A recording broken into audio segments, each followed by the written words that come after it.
Bonjour, ici Thierry, agriculteur d'aujourd'hui. J'ai le plaisir de vous présenter dans cette vidéo le semis de betterave et toute la préparation de sol qui va avec. Alors suivez-moi. Alors pour commencer, je me rends dans mon champ et je vais d'abord voir si le sol est suffisamment ressuyé pour faire la première intervention. Alors la première intervention ici, ça va être un passage de fissurateur. Donc je vais déjà vérifier avec ma bêche, oui, ça peut être un outil utile, si le sol est bien ressuyé. Allez, on va regarder ça. Alors ici, on est dans des terres très crayeuses.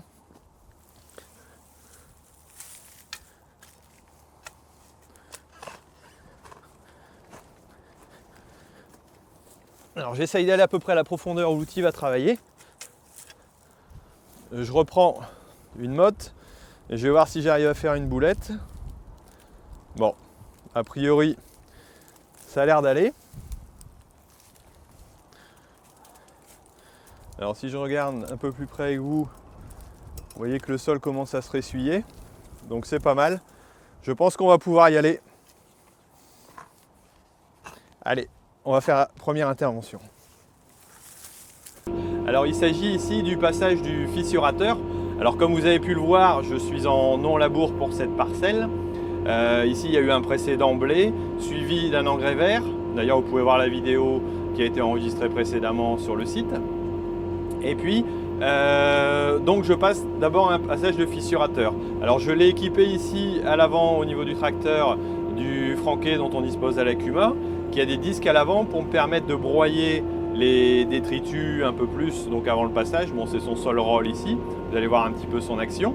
Et puis donc du fissurateur à l'arrière qui lui a pour rôle donc d'ameublir le sol en profondeur sans forcément retourner les horizons. Donc par rapport à un labour, on ne remélange pas tout. Là, c'était mon objectif ici pour cette parcelle.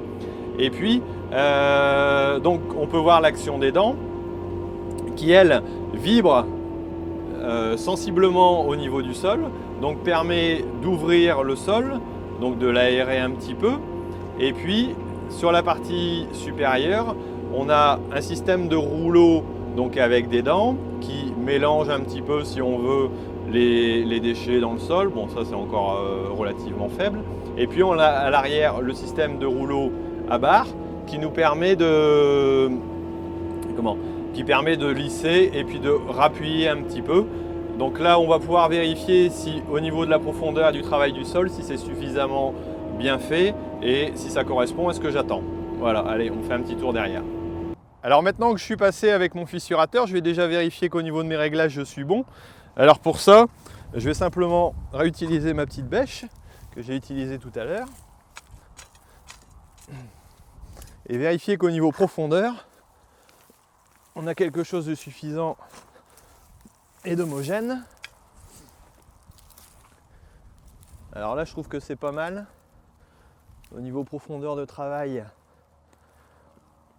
on doit être aux alentours de 17-18 cm, voire même un peu plus. Ouais, non, on est plutôt aux alentours de 22. Voilà, j'ai mon passage dedans qu'on peut bien repérer. Le sol est suffisamment ameubli. Voilà, et pour la prochaine préparation, je pense que ça devrait être suffisant. Allez, on va continuer donc à passer du fissurateur et puis après on verra la suite au niveau des outils.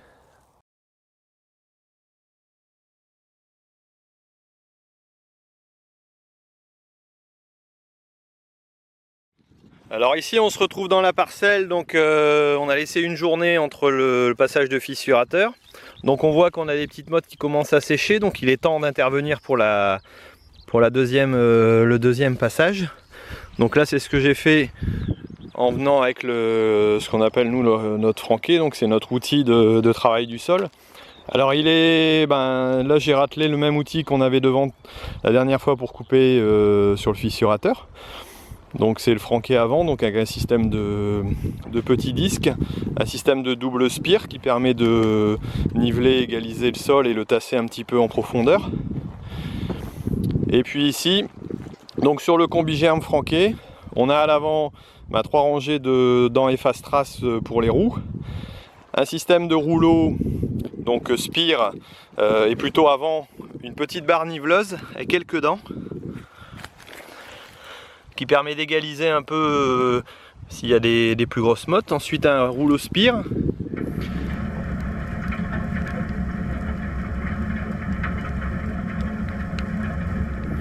Ensuite une rangée de dents vibrantes, ou plutôt 5 rangées de dents vibrantes.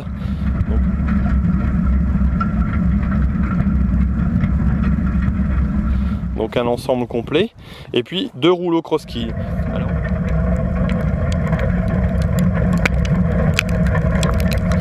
Alors là ici le but du jeu c'est le préparer le lit de semence.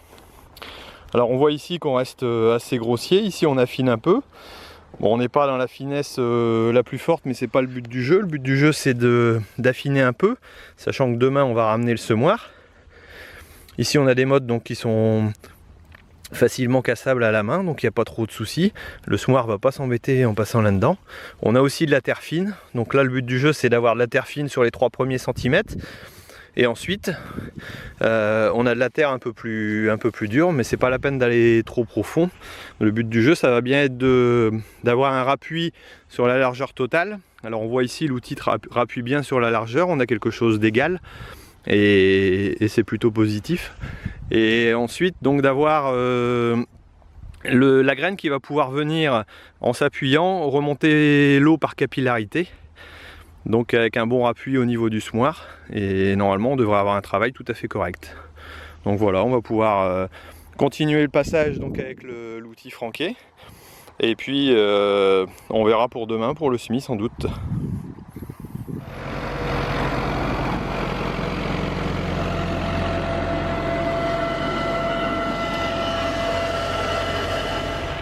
Alors nous voici arrivés au moment du semis. Donc là j'ai le collègue qui est en train de semer derrière moi. Donc on va aller voir comment ça se passe et les qualités qu'on recherche pour un bon semis au niveau des betteraves. Alors après le passage du semoir, on va vérifier quelques réglages, c'est-à-dire déjà la profondeur. Alors en grattant simplement, on va vérifier si la graine est bien plombée. Et puis ensuite, si au niveau écartement, on a une bonne distance entre les graines. Voilà.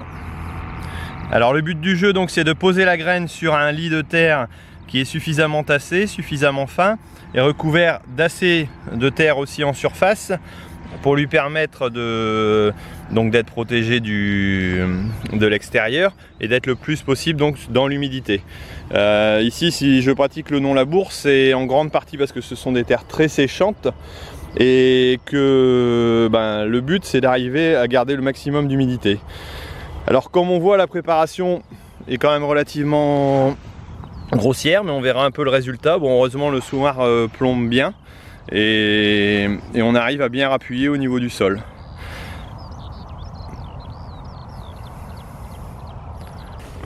Alors ici on a une comparaison qui peut être intéressante.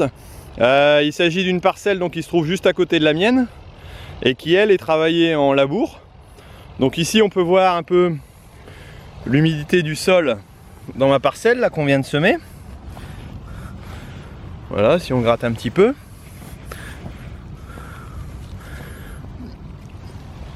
Et si on avance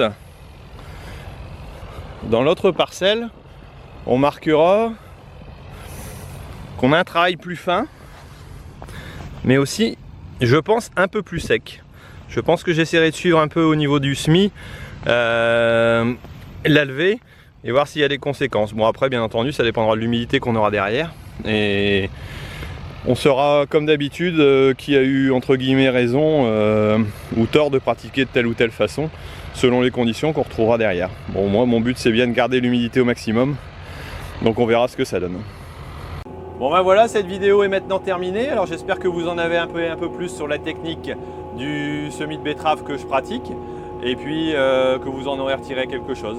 Allez, je vous souhaite à bientôt sur Agriculteur d'aujourd'hui et surtout n'oubliez pas de vous abonner éventuellement au compte Twitter, à la page Facebook, bien sûr au compte YouTube, à la page YouTube, n'hésitez pas. Et puis si vous avez aimé, dites-le, si vous n'avez pas aimé, dites-le aussi. Et surtout, n'hésitez pas à partager avec des personnes qui ne sont pas du milieu agricole pour que cette expérience puisse leur apprendre aussi quelque chose sur notre métier. Allez, à bientôt sur Agriculteur d'aujourd'hui. Allez, ciao, au revoir.